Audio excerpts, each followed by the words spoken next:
Hello, welcome to another edition of the Talking Basketball podcast. I am Mark. I am Paul. Hello. Hello, and we have got a guest virtually with us today. Mark, we have got a fantastic guest today. Does it get any better than this? It does not get any better than this. We are talking to one of the UK's current highest rated coaches, a trailblazer for the Derby Academy, former Derby player and current head coach of the Derby Trailblazers and FIBA GB. So without any ado whatsoever, here we go. Yeah, now stand and cheer for your current head coach of Derby Trailblazers and FIBA GB, Matt Shaw.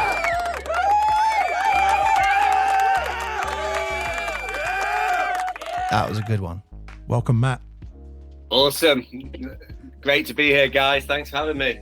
Oh, it's our pleasure, sir. Our pleasure. What an intro. That was a great intro. We need to get that in Derby. We said that to Mark Stottle at Newcastle. Every time he goes in the doors, they've got to play that on like a little symphony. Every time he goes through, play himself a little intro. You should get that. Yeah. He loved that Stuto Wood. He likes to be under the radar like me. So yeah, keep the spotlight off us. Put it on the players. Well, look, today we have got Matt Shaw, current head coach of the Derby Trailblazers, and and FIBA GB. And I hope Matt don't mind me saying this, but you've got to talk about Matt in the sense of he's arguably one of the current highest rated coaches in the UK. Just won best coach in NBL Div 1, Matt, with the Trailblazers winning the league title as well. No, much appreciated, guys. Yeah, it was really cool to get that accolade. I've won that award before, but not on a winning championship season. So I think the fact that we won the title this year definitely made winning that award a little bit sweeter, that's for sure. But yeah, really was a great season. We had a really great group of guys. So, for me, with it being my last season at Derby, it was kind of a really cool way to go out. Yeah, I bet. And you know what? We've talked about this before, definitely with certain teams. Is I always look at the actual league standings, and the team that finishes at the top of the league standings, I always think that's the best award to get, because anyone can have a bad game, or someone can have a game 7 absolutely amazing game. I just like the consistency with when it comes to leagues, which obviously Derby won this year. Yeah, I always think the league definitely in the UK is the thing that you're really going for. I think a little bit different when you've got 7-game series in America, in terms of, I do think normally the best team ends up prevailing in that system, and definitely not taken away from anyone who wins the playoffs over here, because it's a phenomenal achievement and a great way to finish the season as well. But I always think that the league is where you kind of show that you're the better team throughout the whole year. So that's kind of always been my mindset with it. Go for the league, and then trophies and cups and things like that is kind of icing on the cake, I suppose. And I think this NBL Div 1, it couldn't have got closer, really, when you look at the actual league standings at the end, like you and Essex Rebels. But Hemel Storm aren't that far behind you either. No, it was really tight. It was a really good season, and I think across the board, the level in Division 1 was outstanding. We lost to Hoods, who I think finished 8th. We lost to Loughborough, who were maybe 5th, I think, in the end. So, and other teams like Essex lost to Birmingham, who didn't even make the playoffs. So you kind of had to show up every single week to make sure you came away with a win. And for us, winning, basically on the head-to-head with Essex was kind of crazy, going into the last weekend of the season, needing to win 2 games to win the league, knowing what we had to do. And we definitely would have preferred to have won a couple of the games that we lost, so it wasn't quite so nerve-wracking, but it definitely made it exciting for the fans, that's for sure. And look, some of the players you got as well, just talking about your NBL MVP with Sam. What a season he's had. He also got to the all-conference team this season, alongside Malcolm Smith as well. and then you've got a great defender in Raheem. So, I mean, there's a good squad there. Yeah, to be honest, said to a few people, the main role for me was just making sure those guys were all linking together, they were playing together, they were happy. It wasn't a desperately hard team to coach because we did have so much talent. We had so many good players, and those three guys that you've mentioned were certainly outstanding all year. Sam just came in and in a rookie season to play the way that he played.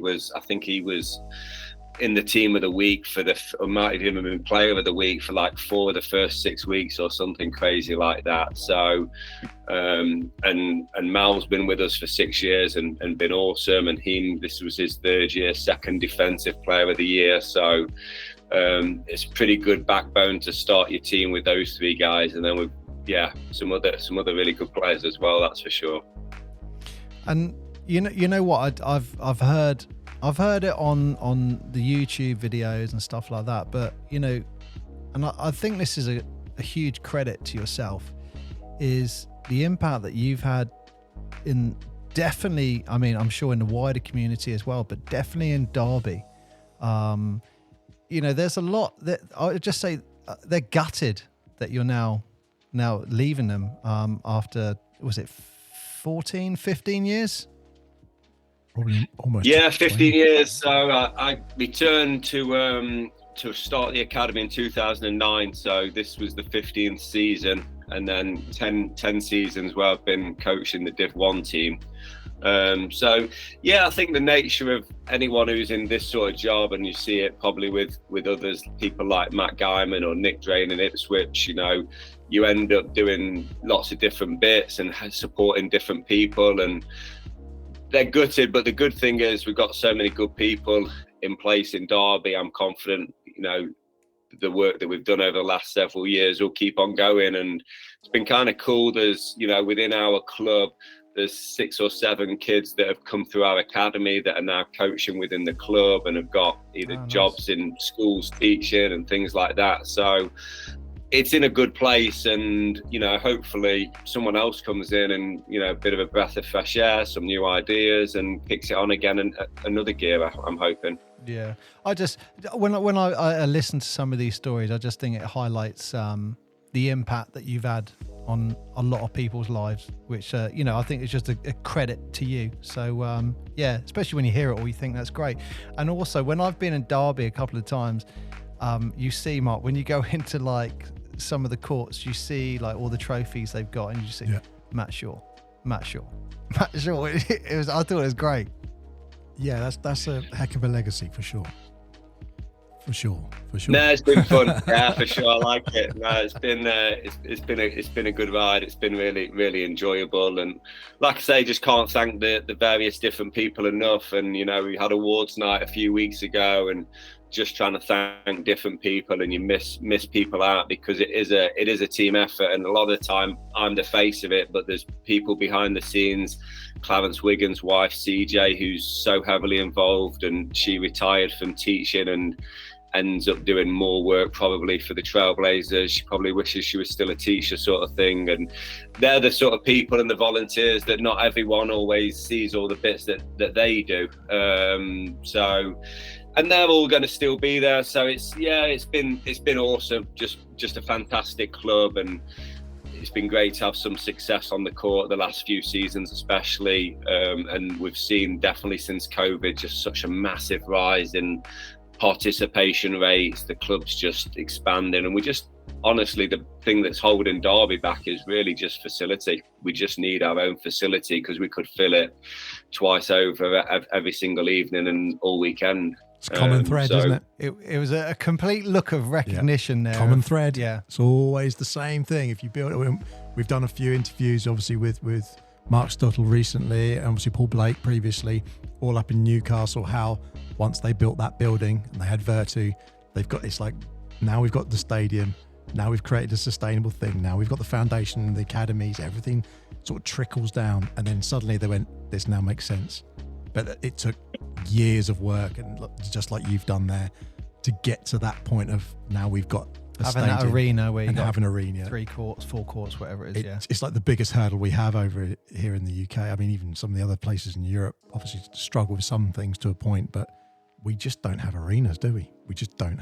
It's crazy. It's always funny when Americans come over and they play their first game at one of the courts in England where there's a million lines on there, and it's not hardwood sprung floor and everything else. And we're just so far behind in that respect from a basketball point of view. But we are. It is improving. There are a few around the place now with Leicester and Newcastle and Sheffield, and there's others as well, and fingers crossed we'll get one in Derby eventually. With no badminton lines. That's basically what you're saying, Matt, isn't it? Badminton lines are a killer, yeah. Get rid of those badminton lines. I still don't think as an excuse as a player to step out of bounds. I still feel you should know where you are on the floor. Somehow that we have so many out of bounds calls from guys just stepping back and stuff.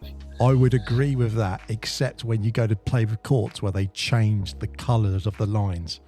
So sometimes the football is the blue line, other times the basketball is the blue line, and they'll do and you think, which one is it? Which one's the actual out of bounds? And I've seen a few courts where they've had just different, because they've got either like a wood floor, or they've got the green, or they've got that kind of weird asphalty sort of stuff. And then they just have different colours for anything. It's like, let's paint the rainbow. Go for it. Let's just make it up as we go.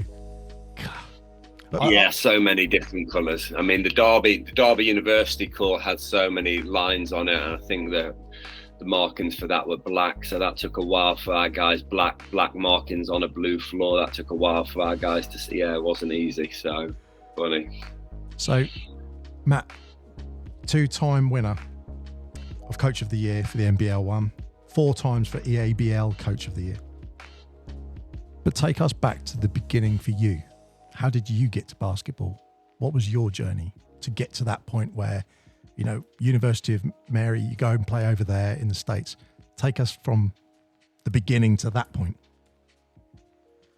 Yeah, so I mean, for me, basketball in Derby started mainly thanks to my parents, and my dad was very involved in the Derby basketball scene back in 1984, and he was one of the 3 or 4 directors that started the what became the Derby Storm, but then it was called, I think the first year they were called Derby Discounters, and then Derby Rams, Derby Bucks, and then eventually the Storm. So my dad was really heavily involved and continues to be really involved in lots of different ways in basketball.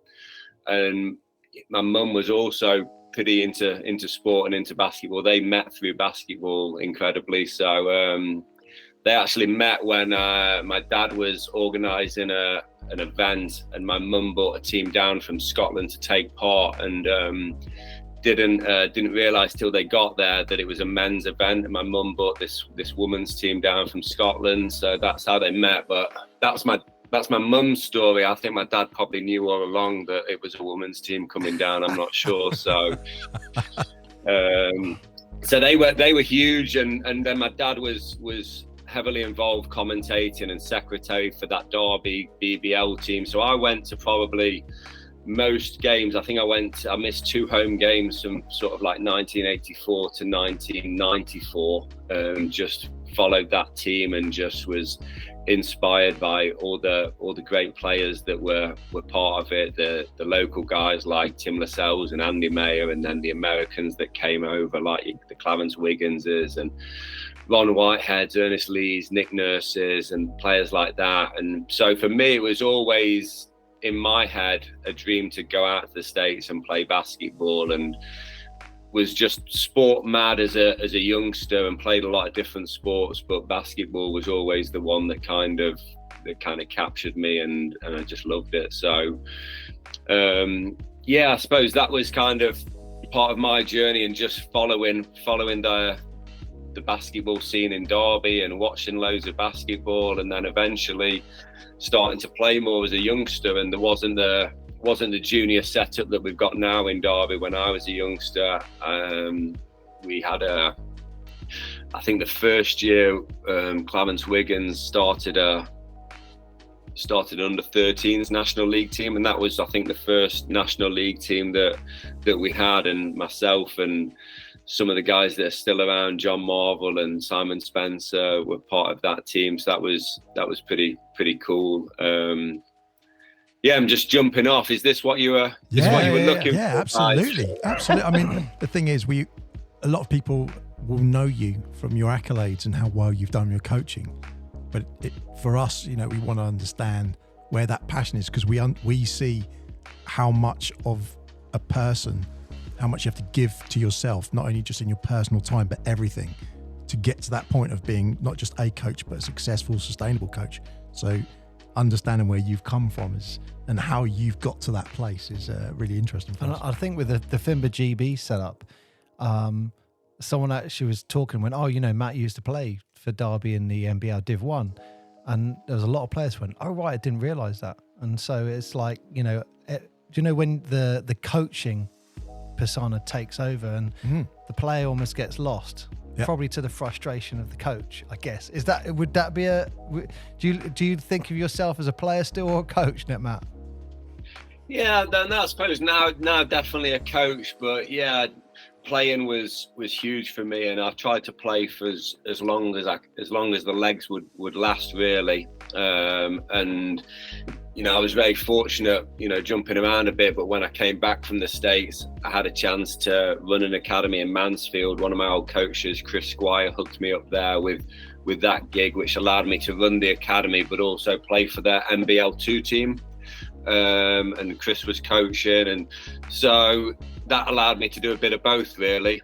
And I think certainly in my early coaching days, certainly coaching academy kids and players like that, the fact I was still playing and was able, certainly at that level, to be a decent player still, allowed me to kind of capture their attention a little bit, I suppose, as well. So yeah, I think my advice to most people that are interested in going into coaching would definitely to still play as long as you possibly can, keep on playing and enjoy it. And I think sometimes a lot of the young kids that I coach now get so consumed with being a pro player, being an elite player, that they forget that actually the reason they started playing is just, it's a great game. They love the sport, and that's something that I try to make sure we install in a lot of our young kids. Just play because you love it and see how far it can take you. Oh, absolutely, and especially having that whole I want to say not backup of having a good education and having that life experience of going to a college and learning and I want to say living that life that you do when you're going through that period. It sounds really silly, doesn't it? It's like it's a transition, isn't it, where you're going from being a child to adulthood and all of those things. When we had Jason Colgan on, I remember him talking about being the young guy on the team playing for Portsmouth and being like, I'm getting all these things and all these things happening to me, and I know people who are going to uni, and he's like, he was just suddenly in with all these men in the team playing in like a late 80s game with people like Colin Irish and stuff, and he was like 18, 19. It was a complete difference, wasn't it? So guys like that, I mean, certainly the role models that I had as a youngster coming onto the scene were awesome. And then the year before I went to the States, I took a gap year after A levels and sat on the end of the bench, I guess, for the Derby Storm. And Steadroy Baker, who you guys I'm sure know, Ronnie Baker and Steadroy Baker. Well, he must have been 27 maybe, and he kind of took me under his wing. I've never seen anyone just be the ultimate professional like Steady was, and his influence the year before I went to the States for me was just huge, teaching me about looking after my body. He'd work out for 3 or 4 hours a day in the gym, and I probably did about 2.5 hours with him, and then he let me have a rest. But he was something else, and a lot of people think Steady was a phenomenal athlete and natural talent and all that, but for me, I just saw someone who just got every ounce out of his basketball ability that he could. And for someone who was 5'8" at a push, to be playing professionally for 15 years was just phenomenal. But it was all around his preparation, his work ethic. So having people like that, really, that year before I went to the States made a huge difference for me in terms of being ready and not not been on the back foot, just been in phenomenal shape, and really grateful for Steady and, you know, Dave Atwell and some of the players that were on that Derby Storm team that year. So we're talking late 90s, 97, 98? Yeah, the 97-98 season. I mean, we actually had Steve Tucker was the coach, and again, wasn't perhaps the best coach I ever had, but learned a lot from him. He coached until Christmas, and he was just so intense and just so insane in many ways. So by the time I got to the States, I'd had someone who was, you know, yelling at me when they were giving me a compliment and stuff like that. So by the time I got there, it was like, well, this I'm used to this. And we had a really good team that year, but I think we lost 6 games in overtime before Christmas that season, and then he got sacked around Christmas time, and then Jeff Jones came in for the second half of the year, and it was like 2 polar opposite coaching styles. But because sort of Steve Tucker had done all the work in terms of preparing us, you know, and then Jeff came in and was just very much more relaxed. Players weren't looking over the shoulder, and we had a great second half of the season. But yeah, that experience for me really made a big difference in terms of going to the States and being able to settle and not be in awe of kind of the mindset of American players, American coaches and stuff like that.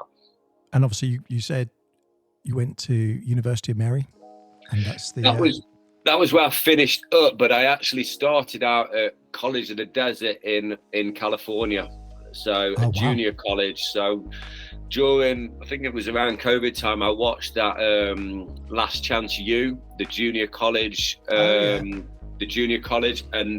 that was pretty much it was insane. I hadn't watched the football version, but I thought, I'm going to watch this one, and I was just so entrenched in it because it was just pretty much how my life was for 2 years. It was so similar. Yeah, junior college in California, just everyone's there just trying to find a scholarship for the following 2 years, and not all it's, you know, a lot of struggles for players and things like that. It was really interesting to watch it. But that's where I started out. I actually got to go there because the head coach was Patrick Springer, who was good friends with Nick Nurse. Both from Iowa had played. I think one of them played at Northern Iowa and the other one played at Iowa State, I want to say, but they were really good friends. So it was Tim Rudge, the old Derby owner, and Nick Nurse that managed to help me get that scholarship out.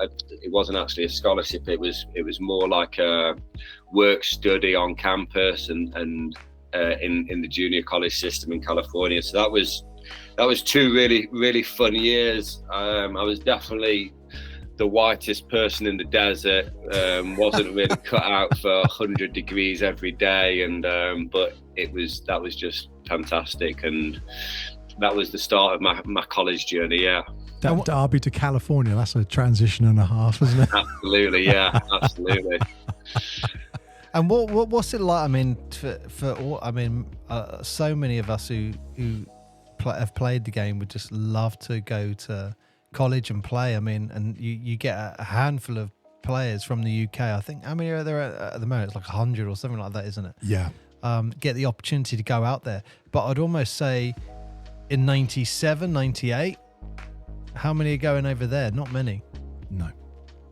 Probably even less. I got a funny story about playing against Jay Williams actually when I was in Oklahoma, that I can come to in a second. But yeah, not many. There wasn't many players that were playing out there, and it was, you know, a case of getting a videotape, converting it onto whatever system the Americans had, and sending a few of them out. And obviously, the good thing in those days was I could send my 44-point game out, and they didn't get to see all the terrible games I had. Whereas nowadays, the kids, unfortunately, everything's on YouTube. You can't hide your bad games. But yeah, no, it was awesome. I would recommend it to anyone. I loved it out there, and I was with a German roommate. Us 2 lived together, and it was a wild experience, kind of just Practice started at 5:15 every morning, and Oh, that's brutal. A lot of people know that I'm not particularly a morning person, but it just becomes your habit. So you get up at 4:30, quick bit of breakfast, and walk into practice. And then we used to do sort of conditioning on the field at 1 o'clock in the afternoon, when it was in August and September, when it was like 110 degrees or whatever that is in Celsius. So, and I was there piling on sun cream and stuff. Everyone's joking about it. So, but yeah, those good days though. Just loved it. And then from there, I went to an NAIA school, University of Science and Arts in Oklahoma, and we actually had a phenomenal team. So I was, my plan was always to come back and try and play in the States, try and play professionally in the UK after I'd finished in the States. And that team was awesome. We were ranked, I think, 12 out of 12 in our conference at the start of the season, and we ended up not losing a conference game all season, and we ended up losing the NAIA national final in Tulsa. But one of my favorite stories about that, I didn't play as much as I'd have definitely liked to there, which is the main reason I ended up transferring to University of Mary, because I kind of wanted to get some stats for kind of turning pro, if you like, was my mindset. But we played, I think we had really done well, and we were number 5 in the nation, and we were playing Oklahoma City University, which had Jay Williams playing for them, who now coaches down at Kohler. And they had another English kid who coached at Barking Abbey. I forgot his name. I should know his name. But he was one of the better players on their team, and I wasn't playing a whole bunch, and I hadn't played the whole game in this game. I was kind of the 8th or 9th man. Hadn't played a lot at all, and hadn't played at all in this game. There was 7.5 seconds left, and Jay got fouled and went to the foul line, and we were the guy who fouled him fouled out, so we were up 3 at the time, and he went to the line to shoot 2 free throws, and the coach subbed me in for our big man who had just fouled out. So I was there ready to box out the 6'10" guy, and praying that he made both free throws, and he did. He made them both, which was an error on his part, because I definitely wouldn't have got the rebound. And then they inbounded it, not to me, fouled someone else, and I checked out the game. So we beat the number 1 team in the nation, and I played half a second. So still counts. It's a stat.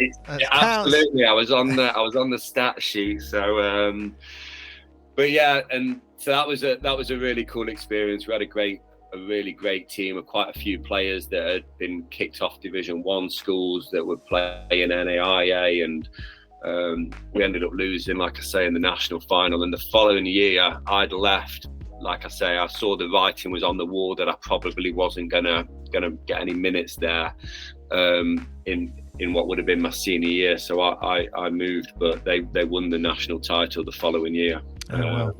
So yeah, it's actually Chickasha, Oklahoma, which is about 10 miles away from where Tiger King is set. I don't know if you watched that during lockdown, but all those crazy people, they were the sort of people I was hanging out with, I think. So you went there for an experience.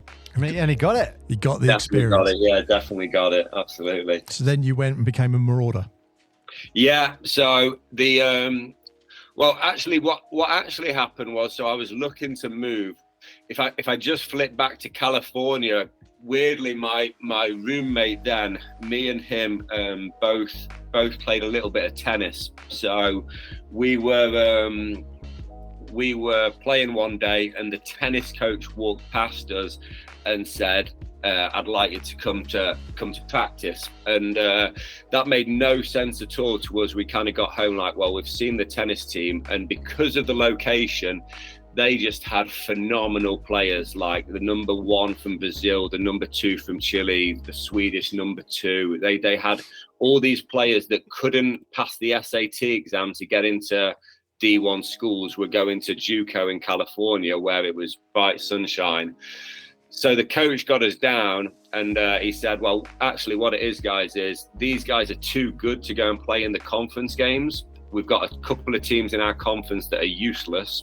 We need a couple of players to go and play in those games. You guys would be good enough to win those games. Do you want to do it? So me and Thorsten decided, yeah, we might as well. So we played, I think, 3 college tennis games in a team that ended up winning the state and national title with all these phenomenal players. So then the following year we were presented in, our gold, national championship rings that were like $800 each. And here we were, just two scrubs that were just, so then so the funny thing was, then after my year in Oklahoma, one of the coach at University of Mary had been to watch us play when I was in California and was kind of recruiting me, but I ended up going to Oklahoma. So I contacted him that summer, and he plucked out of nowhere like, didn't you tell me you played college tennis as well? And I was like, well, yeah, I kind of did. And, I'm not saying I'm a tennis player. I wouldn't describe myself as that. And he said, well, actually, I'm good friends with the tennis coach here at University of Mary. So they actually got me on a partial tennis and a partial basketball scholarship. And tennis in North Dakota, because it's, freezing all year round, actually isn't phenomenal. So I actually was like the 4th or 5th guy on a six person team in North Dakota. I earned my money a little bit more there. So I did both sports, but I would never describe myself as a tennis player. Having said that is, my wife was on the tennis team and she is a tennis player, and that's how we met. So I guess it worked out pretty well. So you can't put tennis completely under the table, because obviously you wouldn't have met your wife otherwise. But I like absolutely the fact not. Yeah, that's fantastic. Like, what medals have you won in tennis? What was that? Basketball? No, tennis.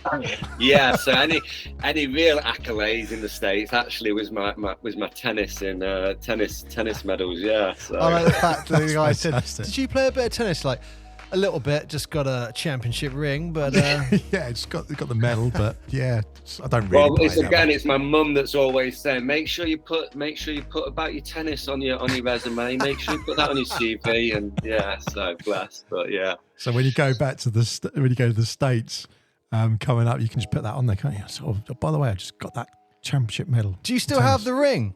I've still got it, yeah, because I'm not much of a jewelry guy, so amazing. I still have it. I've not been too desperate to pawn it off yet, because it's my most expensive asset probably. Just wear that to a job interview. They go, "What's that, by the way?" Go, "Oh, it's just the championship ring." Just And again, some coaches, for me, those rings they're just huge. Some coaches love it. You see them wearing them, and and Coach Tucker, who I mentioned earlier, did that half a year in Derby. He was one that would be, wearing his rings. I remember him saying to me in the office one day, "Matt, do you think the guys are intimidated by my rings?" I was like, "Nah, Coach, I don't think so, to be honest." But yeah, it's not my scene really. Yeah. Well, no, especially if you go to London, there's a lot of people wearing rings there. It wouldn't be that much better. He hadn't seen a sovereign at that point, clearly, so he didn't appreciate it. Yeah. Wow. I mean, so doing that with the tennis and the basketball as well. Hang on, we got to mention one thing, is the academic side of things as well. Yeah, that's what I was coming to. So you're doing that, and you've also obviously got recognised for keeping your academic level super high. How did you have the time for all and that? Everyone that we've had on the show that's gone to the States, they've always talked about how difficult it was training, playing. That's what I'm thinking. And doing your studies, and having a life. That's what I mean. Time. And he's just thrown a second sport in there. Just throw tennis in there as well. It's like, how did you do that? Because you were there for 5 years, weren't you? Yeah, that's probably why it took me an extra year to jam it all in, I think. So, Didn't find it, hugely difficult. Obviously, you had to balance everything out and work out, making sure you had time for various different bits and pieces. The last year that I was at University of Mary, I did because I had that 5th year, I did a teaching qualification, which was pretty interesting and pretty cool, and was doing a placement going into the schools in Bismarck, which was really neat and set me in pretty good stead for when I came back here and working at West Notts College as a lecturer and stuff like that. But no, I didn't. Don't know, to be honest. It was, I remember someone saying to me when I graduated, like, wow, I bet you never thought this day would come. And I remember thinking, well, yeah, I guess I kind of did, because I started out planning to graduate, and that's kind of what I did. So it wasn't, I wouldn't say I picked I was doing physical education, which was my passion and something that I enjoyed. So it wasn't like I was doing a biology degree or, sort of neuroscience or anything like that. So it was hard, but it was fun. And, I think a lot of the sports side of things, it was just what I'd always done growing up. So I was just doing something that I loved. I never thought of it as like, I'm fitting this into the day. It was stuff that I wanted to do and I enjoyed. And even the education side, I think the only challenge for me really in the States was they force you to kind of have a much more rounded education at degree level. So having to go back and do maths and science and natural science and things like that, that was probably the harder part for me. Just trigonometry and algebra and all that sort of stuff that I hadn't done for a few years. And that's the bit that I think that some students that go out there don't realize. If you're doing a history degree, you're not just doing history. Yeah, that'd be a pain, especially at uni level. That's usually when you're focusing in on something, isn't it? Yeah, that's the route it is. Go down. Yeah. I mean, I think the good thing about it, guys, is that you see when you watch the basketball on the TV, a lot of the time it might say your major's undeclared, and it gives you a bit more flexibility. So if you're not sure what you want to do, you can do those general courses first. If you start off doing something like history and then decide it's not for you, those history units that you've done can kind of slide in somewhere else. So it does give you a little bit more flexibility. Whereas over here, I think, a lot of people might start a college degree, don't like it, they're starting from scratch again. Yeah. So, there's pros and cons to both systems. That's for sure. So what inspired the basketball coaching? What inspired that route? I think Matt stayed as a player. Like when he comes back, he stays as a player because not as a spoiler, but we now go into NBL Div 1. Yeah, absolutely. So you're still playing at this point? Yeah, no, I played for, when I first came back, what happened was I had a couple of small opportunities to play in the BBL, which would have paid not very much and probably wasn't quite at that level, and had an opportunity to work and play at West Notts College and get paid a lot more, and that just made total sense for me. So kind of, I guess in some ways that was my route into carrying on playing and keeping in the sport. And running the academy there at West Notts in Mansfield was really interesting, really good fun, and still getting to play. So, and the more that I coached, the more that I found that I really enjoyed it. Liked working with young players that you could really influence them on the basketball court, but also help them as young people and help them on their journey, and try to maybe in some cases get them to experience some of the stuff that I'd experienced. And I guess it also gave me a chance to keep on playing at a decent level and being competitive. And for me, that's what a lot of sport is, just that competitive edge and just keeping on, something to work towards. And so, it was never necessarily a huge plan that I was going to go into coaching, but I guess it was always in the back of my mind. My degree was physical education. I got a teaching qualification, and I'd always done camps and stuff like that and enjoyed it. So I guess it was kind of almost a natural progression for me. And like, not that you know this, Matt, but some of the stuff that I experienced with you, I've actually taken some of your drills, and I'm doing it in Portsmouth now, and it's really interesting. Some of the drills that I've brought over to the Portsmouth setup, some of the kids come up to me and go, "I love that drill. What do you call it?" I'm like, "I call that the Matt Shaw. That's called the Matt Shaw drill. That is." But well. Guess what, Paul? I'm pretty sure I probably stole that drill from someone else as well. So that's just how it is. And, you know, any coach who's telling you they invented this and they invented that, 99% of it you've picked up from someone, you've stole from someone. And yeah, that's good to hear though. Yeah, you got a drill named after you in Portsmouth. That's funny. Is that the one they all cry at afterwards? Yeah. So you're a player. You're like a player coach in a way, because you're coaching in one aspect, but you're still keeping your hand in and playing, and that's leading up to the point where you do the academy in 2009. Yeah, so in 2009 we turned back to Derby, and the club had kind of grown out of the Storm demise, and kind of it was on the rise, and the thing that they needed was an academy. I suppose they kind of wanted that to happen. So I'd met with the chairman, Charlie Wright, a couple of times and said, this is how we do things in Mansfield. It'd be great to, you know, Derby's got so much more potential. It's a bigger city, it's a basketball town.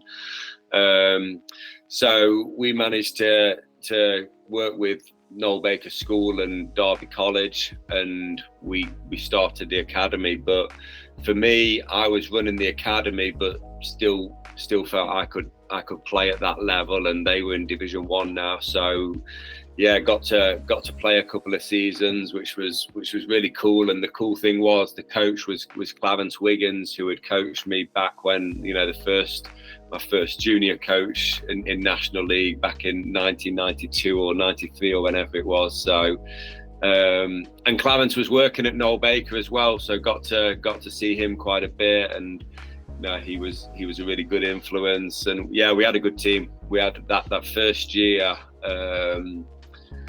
We managed to get a few really good British players to come back and play. In fact, Stedroy Baker. So it was kind of funny, because when I left for the States in 97, 98, I wouldn't even say I was backing up Stedroy. I was competing against him in practice, but not playing very much whilst he was starting. And then in that 2009-10 season, I was starting, and Steady was coming off the bench and backing me up as a whatever he was then, 39 or something like that probably. Oh, right. But and then we had Dave Atwell again, who had played with me on that Storm team, and he was now working in Derby, had relocated and living and working at a school in Derby, so he was playing. And Simon Spence, who I grew up with. We had Sam O'Shea, who was on the academy, who was Steve O'Shea's son from Leicester. I don't know if you guys remember. Steve O'Shea was one of the really great England players for Leicester in the 80s. And then we had, who else? Martin Gale, who's gone on to have a phenomenal career, you know, particularly in Division 1, you know, scoring for Leicester and Newcastle and now Birmingham this season. He was probably 18 or 19 at the time.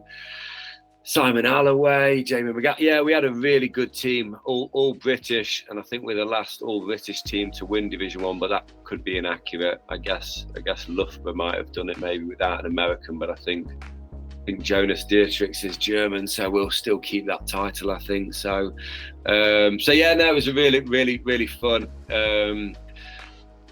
time. I mean, you've touched on that there in having lots of homegrown talent. How have you seen that change since you started with the academy from 2009 going through to now? How have you seen that change in terms of the leagues as a whole? Yeah, it's interesting. It kind of ebbs and flows a little bit. Certainly I've always felt that if you can get one or two really good Americans in that are really good role models and improve not just the basketball but the culture around the club and, you know, the inspiration for our younger players, that can really, really help. And that's that's what we've been able to do the last few years at the Trailblazers. We had a spell whilst I was coaching where we didn't have any overseas players, and that was a challenge, but we managed to navigate that pretty well with some good young talent. It's a tricky balance, because part of the ethos definitely at Derby is that we want to have the Div 1 team as something for our younger players to aspire to play in, and with quite a few of the guys that we've had on the academy over the years have been able to play on the Division 1 team, and that's helped them on their journey then when they've gone into the States, whether it be Kingsley Akora or Leighton Elliott-Sewell or Rima Lascelles or some of the more recent guys, like someone like Blake Bowman. You know, he probably wouldn't be playing where he is now if it wasn't for the fact he had a chance to play at such a great level at Div 1 for a couple of seasons. So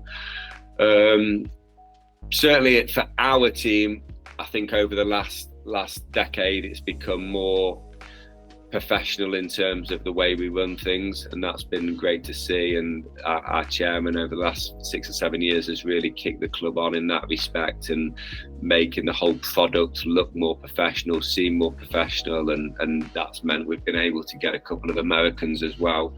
As a league on the whole, it's really hard to work out, because sometimes you think that, yeah, the league's better now than what it was, but then you remind yourself some of the teams than some of the players that have been there in the past, and it's really hard to tell. Sometimes you've got a bit of that recency bias that you think that the league's better, and then you wonder, is it? I'm not really sure, to be honest. Well, I mean, the league has changed so much through even just the last 3 or 4 years in the way that they keep changing the structures. And I know Paul was telling me the beginning of this last season, oh no, they're changing this just in like the Division 2, Division 3, and next year they're going the so NBL Division 3 and 4. Yeah, and then they're changing that structure again, and you think, well, that's all very well, but you then have the team logistics, you have all of the things in the background, you have all the volunteers to organise. Like, there's such a bigger thing that goes on behind the scenes that people who go to the games don't always necessarily appreciate, as you mentioned earlier. Just the scale of trying to get all these pieces together just for one league. It just let's say for Division 1, it's hard enough when you've got 4 divisions, and then we have, I want to say, the elephant in the room, but you also have the BBL. It's really tricky. How do people keep on top of it? I just don't know.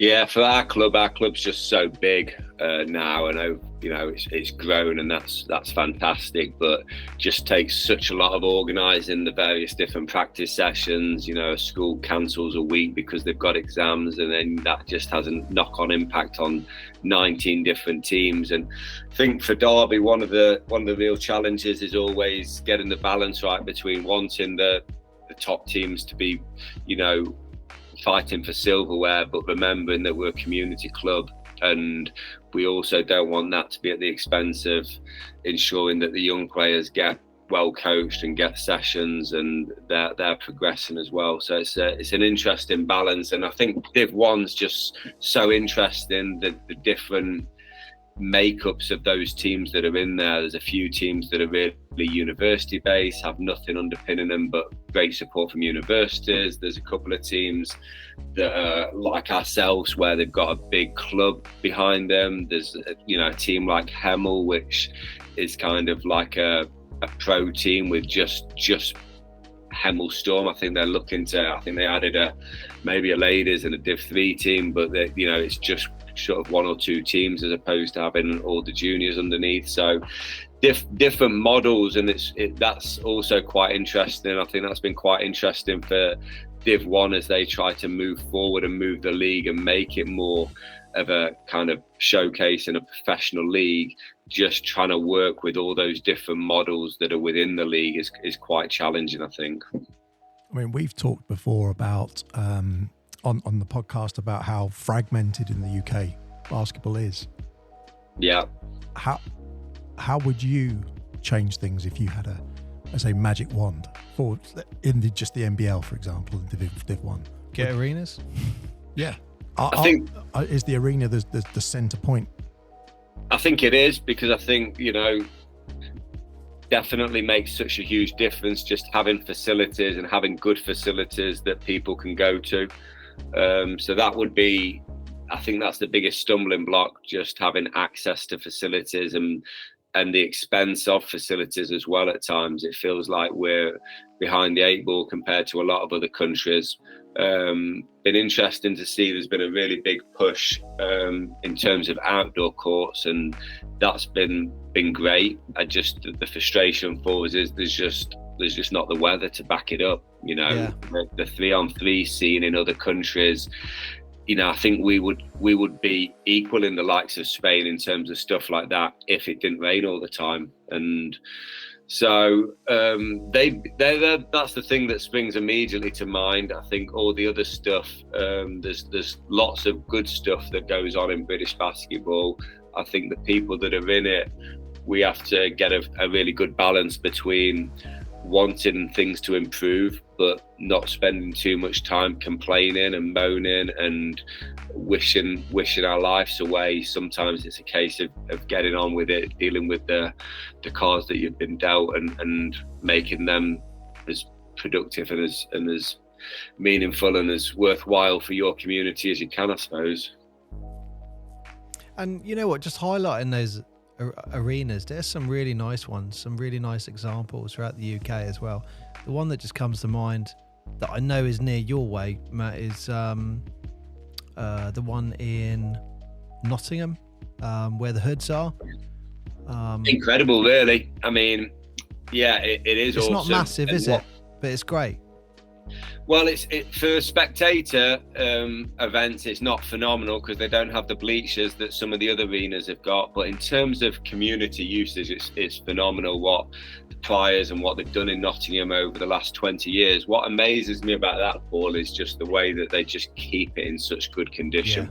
Yeah. You know, you see some of the other arenas that were built at a similar time, and they're just nowhere near in the same sort of state as what Wildcats is. And the events that they put on there, they're just, you know, every summer there's just so much basketball there. So, and then obviously they've just extended it, and the court at the back, I think, is now a wooden floor as well. They've just put their wooden floor into there. So yeah, stuff like that, you know, just jealous of them. It's great. You know, that was our home court during COVID. That was the only court that we play our games at. So, and believe it or not, the same for Bradford. So during that COVID season, Wildcats was host to Hoods, to Trailblazers, and to the Dragons for that season. So yeah, I've got a lot of time for the people over there, Jess, and the people that run that facility. They do a great job. Yeah. And I got, I mean, this is more of a personal question.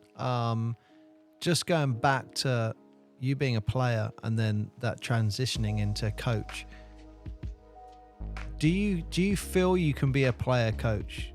The only reason I ask this is just because, just from a personal perspective, if I'm coaching a team and playing, I don't seem to function the same way. As I'm playing, I get too involved maybe emotionally in that moment, that the coaching thing just goes out the window. So I got to a point where I'm like, I'm playing or I'm coaching. I can't do it in the middle.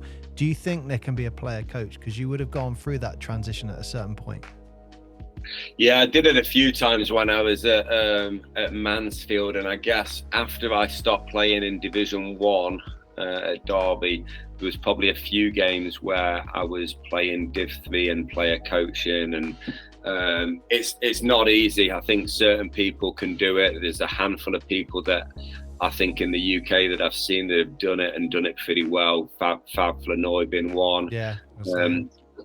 Garnet Gale springs to mind when he was doing it, you know, at a lower level than Fab, but he was really good at it.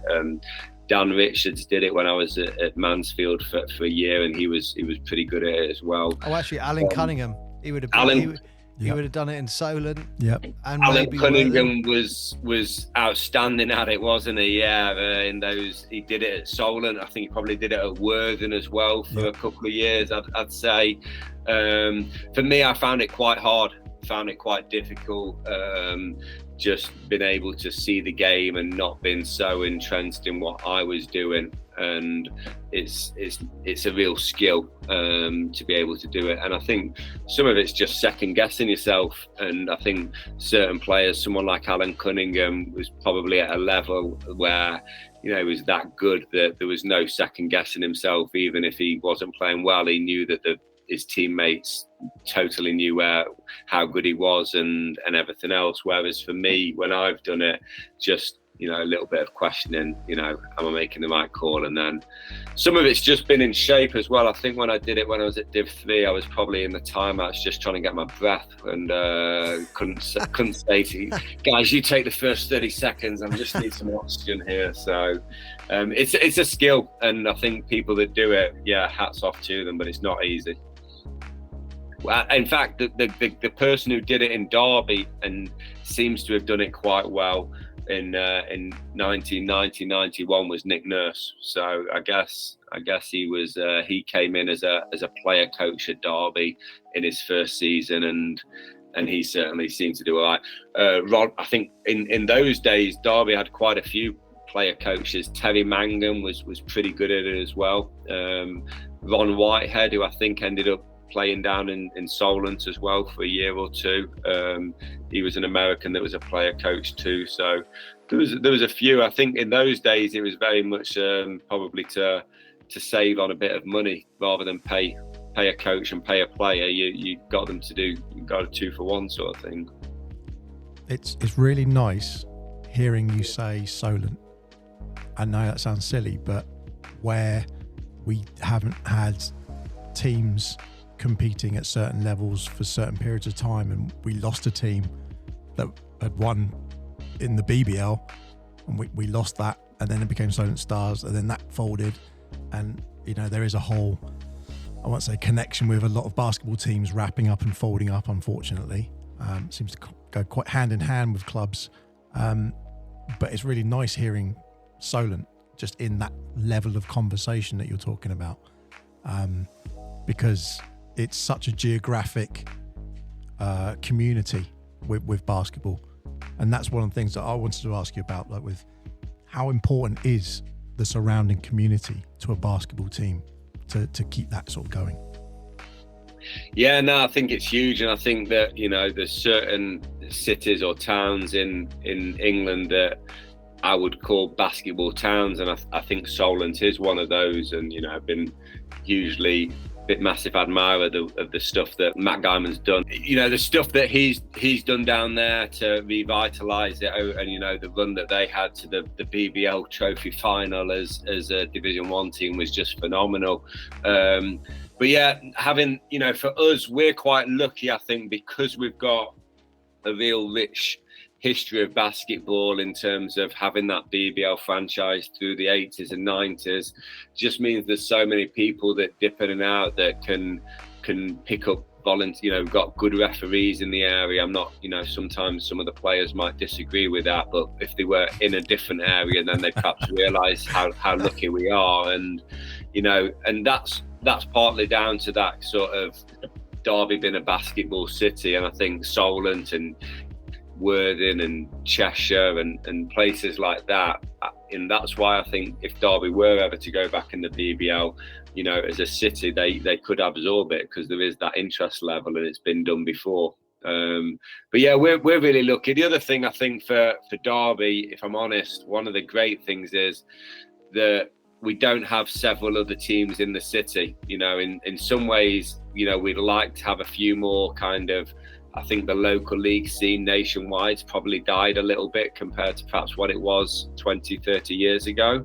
But we're not competing in terms of our junior players. It's not like Birmingham where there's 5 or 6 different clubs, and that must be really challenging for a coach and to lose a player, or, you know, someone's not played, or you know, then I'm just going to go and join that club. And I can't imagine, you know, it's hard running an academy in Derby and keeping it going, but I can't imagine what it would be like in somewhere like London, where you've got, you know, within 5 miles, you know, 15 other academies that you're competing against. So we're quite lucky in that respect. We've got some good rivals in the likes of Loughborough, Leicester, Nottingham, teams in Birmingham, but, you know, they're good for us. You know, it's pretty rare that you're kind of having to protect your players and things like that. Yeah, we've had similar experiences with that in the Portsmouth area, because you've obviously got the solent kestrels down the road, which I'm sure you would have gone up against them many times. Yeah, and it was it's interesting because we've had a couple of players where we didn't have the infrastructure that went to the solent kestrels, and then you got one who then goes and plays in the BBL for Surrey Scorchers, another one who's now currently playing in the WBBL for London Lions, and it's always the fact that we had to get that the infrastructure to try to keep the players in place. So even though it's 26 miles down the road, we still compete for those players. Yeah, actually, even now there's players in the middle, and it's like, yeah, you are competing for that, but 100%. Tricky balance though, isn't it? Because I think, you know, you want to push players on. You know, someone who's playing in the WBBL, you know, for me, that's just a great recognition of what basketball in Portsmouth's done for her. And I think, you know, we found that, and our chairman's awesome, but sometimes he gets a little frustrated when I sort of say, yeah, such and such, you know, is probably going to move on and go to America, but that's what's good for them. And it's a real good balance between, you know, making sure you keep players, but at the same time you're not holding them back, or you're not, you know, stopping opportunities for them, I suppose. I am so pleased you said that, because one of the things I had written down was something that Paul said to me the other week, and it really stuck on my head, and it was the interview that you watched with Nick Nurse. And he was talking about the players, and what was it he said about preparing the players in the British Basketball League? Mark, we have lots of conversations. I'm not sure what you're talking about. But Nick Nurse, he said, "What's your role as the head coach?" And one of the things he said in the interview was something like, "Mine is to prepare them to get the best deal they can in Europe or elsewhere outside the country." Oh yeah. And this is, you know, a very old interview. Yeah. But I think that still stands, and there's very much a stigma in I mean, we've had it with the NBL, as you're talking about, and obviously we see it in the BBL quite a lot. A lot of players come in, use the UK as like a proving ground to get the next step. So what does that next step look like for someone in, say, Derby's academy, for example? What you get to NBL, get to number one, you're the top. Where do you go from there? They've had a couple of guys go off to the States, haven't they? So yeah, that's probably one option. So do you have, like, is there a pathway for that? Talk us through that. Well, I think one thing that as a nation we have to address is the fact that Brexit's happened, and that's going to have an impact on our young players, because there's not as many opportunities for them now to go and play professionally in Europe. And what was really disappointing a couple of years ago for me was when the BBL changed it to 6 Americans, and all of a sudden our British players, that I think over the last 10 years the academy structure over here has done a great job of producing better players, and now there's not many opportunities for them to play. They're competing against non-European players for those European spots over there, and now there's more Americans that are coming into the BBL game. For us, the pathway, it depends on the player, I suppose, but I think it's been great, again, the way that universities in this country have invested a little bit more in basketball, and there's some really good programs now, and feel really comfortable with sending a really good player to Loughborough or Newcastle or Essex, and you know, a handful of others that I've not mentioned. I still think for a lot of players, going to the States is where they're going to be best suited. I think one of the dangers, what I've seen in the States, is that some players will come back and they will have just been moulded into a certain type of player over there that's actually not fit for purpose when it's coming back and playing professional basketball. And I think I see that particularly with a lot of the big players, in terms of they just be, you know, almost used over there to set screens, do the dirty work, but then when they come back, they're not not a commodity that a lot of BBL or pro teams perhaps want as much. So that's been an interesting one. But yeah, in terms of the pathway, I guess it's very much player dependent, and we've sent quite a few players out to the States. But part of my job's been pretty cool. We work with a lot of players that aren't perhaps quite on that level, but helping them on their journey and helping them in terms of use basketball to provide an opportunity at a university in this country. We've sent a couple of guys to universities in Europe as well, but that's a little less common. So yeah, I'm not sure that we've got a set pathway, because it's also forever changing, Mark, I suppose. One opportunity in Iceland, and 2 years later that academy's shut down. Or we used to, a few players, there was a program in Portugal that some players will go to, and then because of EU that's not an option or whatever. So it's constantly changing, I suppose. So what could you just elaborate just a little bit on the whole EU aspect for those listening who don't quite understand? Obviously the UK left Europe, and so the free movement that we had, that's been killed off. But how does that affect people in professional terms for basketball? I'm not sure I probably will explain it as well as it could be explained in terms of Bosman A and Bosman B and all that sort of stuff, because it's quite detailed. But in simple terms, before Brexit, as a British player, you could go and play in any European country because of the freedom of movement, and you weren't considered a foreign player, you were considered an EU player. And now most of those leagues, like us, have a limit on their foreign players, but their foreign players does not mean EU players. So if in Spain there's a limit of only, and we always call it Americans, we're only allowed 6 Americans in this country. Well, it's not Americans, but it's just normally it is an American that you sign. And it's the same in Spain. Well, now we are considered the same as an American. So someone who wants to go and play in Spain is up against all the guys that have just graduated the American college system as well. So they're just no way near as worth signing as they once were, because they fit a different category. So the opportunities have just gone down. Yeah. Steve Nelson, we covered that in his interview. He was saying the same thing, and he gave us the numbers, didn't he? It was something like, if you imagine this many 10 teams, and you've got this many players, you're actually all only competing for something like 50 spots that are British players that can play in that, because of all the teams and how many people. You think, no. When we did the maths, we were looking at it, I think it was 50, 60 players. It was really a small amount of players. You think your opportunity to be a professional player as a GB national was really, really small at the, in brackets, top tier. So where are you going to go play? Because everywhere else you're going to go, you're going to be you're not a foreign national. So yes, it's really tough for trying to give someone a pathway, I guess, to say, hey, if you really are that good at basketball and you're on the next Delors Deng, go for it. But are you going to go in the NBA? Why did you say Luol Deng like that?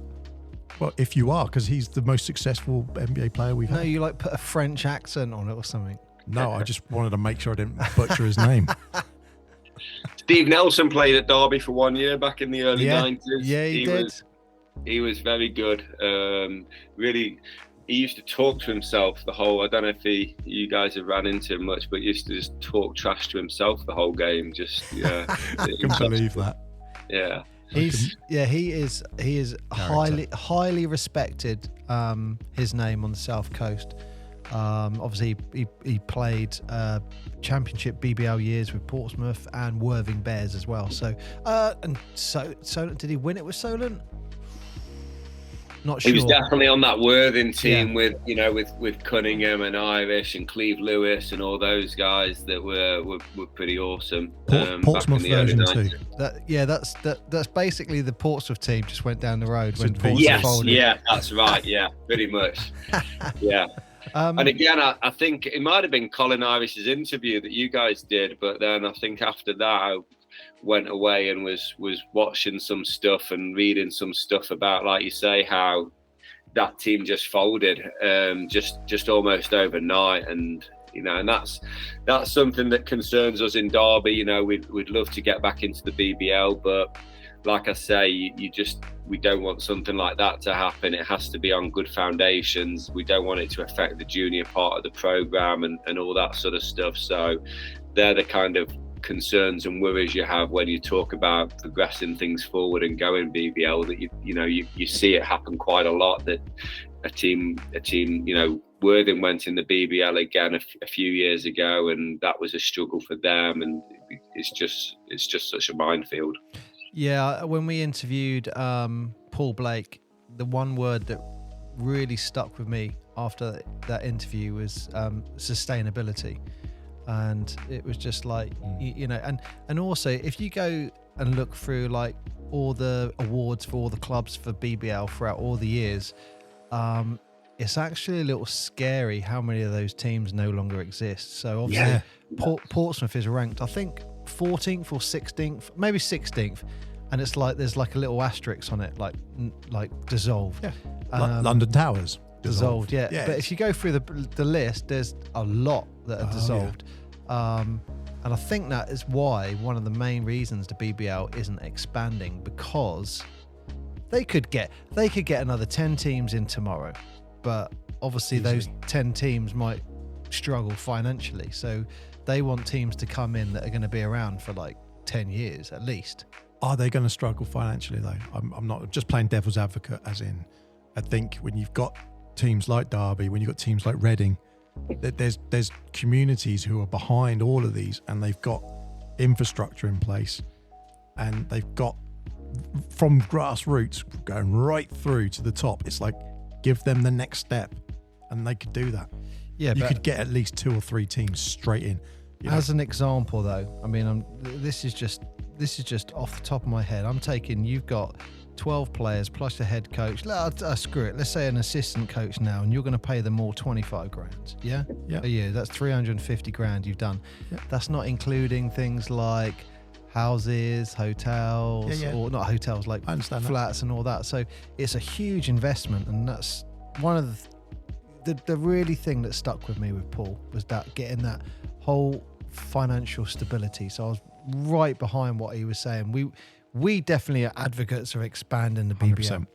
But we want Derby to go in there and go, right, Derby are now in there for 10 years. Yeah. That's what. Yeah, and it's so hard with the players that we currently have that have full-time jobs alongside it, to go up to Glasgow on a Thursday night and stuff like that. Like you said, you genuinely, all the players do have to be full-time professionals, and that's a huge expense, isn't it? Yeah, it's TV money. That's what it always comes down to. It's the only reason that football has that much money is because of TV money. The only reason the NBA has that much money is TV money. Look, I'm not going to go on about this, but when I turn on the TV, I was trying to watch the EuroLeague Cup final on Sunday, and I was getting really wound up because there's like darts. There was a sport, I didn't even know what it was, but it was on the TV. I couldn't tell you what it was, but it was like a football with a little small like table tennis thing. I didn't even know what that is, but that was on there, and I was like, "This is embarrassing." And that EuroLeague game was absolutely amazing. And that's the thing as well, though. The rest of Europe are tuning into that and watching it, and that's where basketball in this country, we have diehards like yourself that will be looking for that, but it's not on many people's radar. Whereas go to Lithuania or Spain and they're not going to have table football on the TV. They will have that game on there, and that's one of the battles I think we're fighting.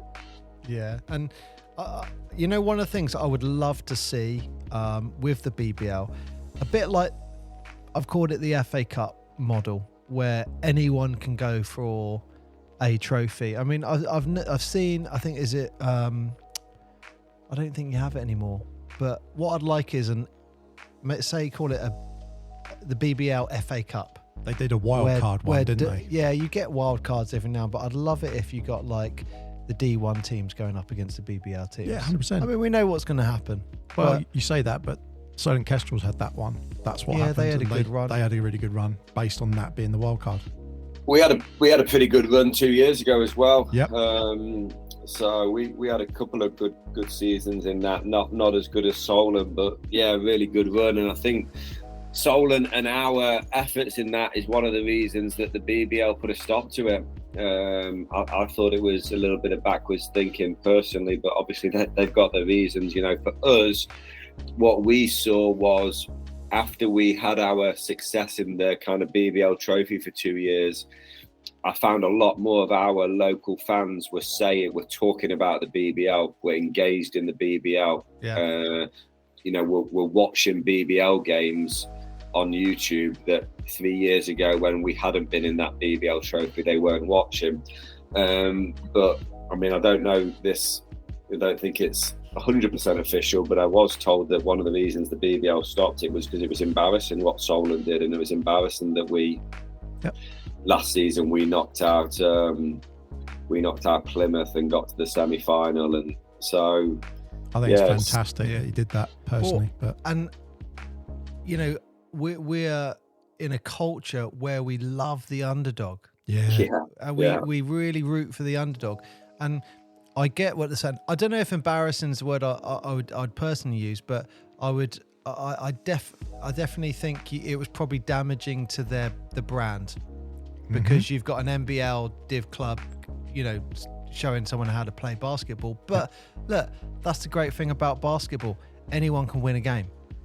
Yeah. One-off game. And that's what's great about it. That's what's passionate about it. And that's why, you know, we all love the sport, because you have those huge highs, those huge lows with buzzer beaters and all that. But that's what's good about it. And when things like Derby get to the semi-finals and Colin Kestrel's get to the final, who was that against? Newcastle, was it? Yeah. And it just is those underdogs. It's that passion that brings out, and I think they should wholeheartedly embrace it. And forget these two little wild cards and all that, or whatever it is that those 2 years before. Allow everyone to do it. It would be interesting, and you know, I think even the early rounds, have early rounds. Yeah, it is the. Oh yeah, just do it like the FA Cup, don't you? Yeah. So in the end, there's only space for whatever 2 or 4 teams to get into the fourth round proper of the BBL Cup or whatever it is, and all those teams are, you know, and you start the Div 4 and Div 3 teams earlier and everything else, and I think it's the way to go. I think, you know, you see how cool it is in the FA Cup when you get those giant killers. I think the only challenge, I suppose, is I'm thinking what they do in Belgium is the lower league team gets a head start. Okay. And they used to do it, which I think they might have changed this season, just gone, but they used to do it. They also got, I think, 6 points for every overseas player they had. Oh, okay. So let's remove the BBL, but let's just say Div 1. If that was done in the National Cup here, where we play against teams in Div 2 and Div 3, if we were playing a Div 2 team with our 2 Americans and a league above, we'd start like 22 points down against them. So there's, I mean, again, that I'm not saying that's the way that you should do it, but that's how they do it in Belgium and I think some other European countries. So there's ways that you could make, because that's the danger, isn't it? You're just putting on a game that's just a waste of time. And then no one's interested in watching, you know. That was why it was pretty cool when London lost last season to Caledonia in the quarterfinals. So we played Caledonia. That, you know, the general feeling was, well, London would probably beat us by 50. You know, if we didn't turn up to play and they played at their total A game, and in Caledonia, yes, we were likely to lose, but we had a little bit more of a chance, sort of thing. It was gonna, you know, and they're the games that you don't want, where it's just, you know, half time and someone's down 30, I suppose. Yeah, but I love that FA Cup model, like where it works in the UK particularly because we understand that model. Everyone, even I'm not a massive football fan at all, but I know what it is and I know the format. It's really easy to follow. That is what's great about the FA Cup, and that's what I think. That's why I say the BBL FA Cup, or whatever you want to call it, is imagine having a local league team that can win enough games to take on the London Lions in the final. That could happen. So not that anyone knows this, but I used to play for a football team, and it was a pub team, and we entered the FA Cup. So before you get to round one, the Apsley House. Before you get to round one, there are like 9 preliminary stages, and we got to like stage 7 or 8. We had been playing with each other since we were kids, so we all knew how everyone went. So it's great to say I scored in an FA Cup game. Yeah, of course. Scored a few goals, I think, and but you get to a certain stage where they say, right, you now need a home venue, or so a home pitch or a home venue. So you have to go to the clubs around you that are bigger and say, can we use your venue, please? And that's how you get in. But the cream always rises to the top when you're doing those things. So eventually we were taking on teams that were like North Conference, and they were wiping the floor with us, and we were out. But then they would be taking on, you get the idea. You get to round one.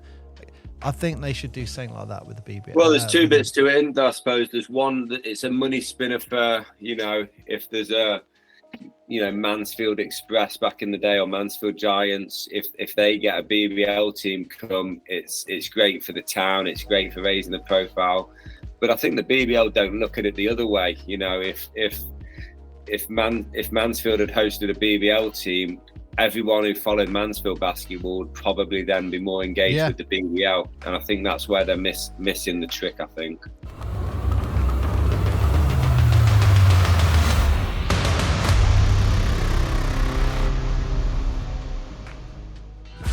Thank you very much for listening to this episode. That is the end of this part, but do not worry, because coming soon is the second part of this episode, and it will be available soon.